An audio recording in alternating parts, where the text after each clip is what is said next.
गुरुदेव, जब आत्मा मनुष्य का शरीर छोड़ती है तो वो सूक्ष्म शरीर के साथ अपने कर्मों को भोगती है। उसके पश्चात मान लेते हैं कि वो आत्मा एक पशु या पक्षी के शरीर में जन्म लेती है। अब जब वो आत्मा पशु या पक्षी का शरीर भी छोड़ती है तो क्या अब वो आत्मा अपने पूर्व के मनुष्य जीवन के कर्मों को भुगतने जाएगी या तुरंत दूसरी योनि में बात एक दो जन्म के अपने तो कार्यक्रम जमा नहीं है, अनंत जन्मों के जमा है। जब से सृष्टि हुई, अब कोई तिथि तारीख आज तक किसी शास्त्र में नहीं लिखा कि सृष्टि कब से हुई। उसे अनादि कहते हैं। अनादि माने जिसकी लिखा पढ़ी नहीं है। तब से हमारे कर्म जमा हैं। तो कहो दसियों कल्प हमें मनुष्य जन्म न मिले, युग नहीं कल्प न मिले।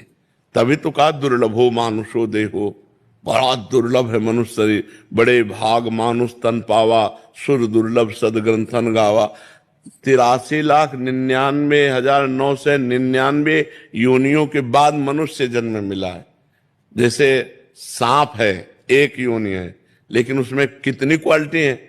कोबरा, अजगर, दुमही, ये वो कितने ना, ढेर सारे। अब जैसे मक्खी है, अब कितनी क्वालिटियां मक्खियां में। तो अब हम मनुष्य योनि सबसे ऊपर प्राप्त हो गए। अगर हम चूक करते हैं, भगवत प्राप्ति नहीं करते, तो हमें पता नहीं कितने युग कितने कल्प भटकना पड़ेगा, किन किन योनियों में जाना पड़ेगा। कोई कोई ऐसी योनियां जो हजार हजार वर्ष के। अब भूख प्यास, शरीर में घाव हो गया, उनको कोई दवा लगाने वाला नहीं। पशु पक्षी कितना कष्ट पाते हैं।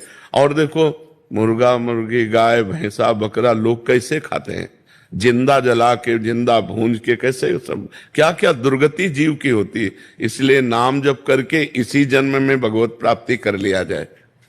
मनुष्य जन्म में अगर भजन कर लिए तो सब जन्मों के पाप नष्ट हो जाएंगे।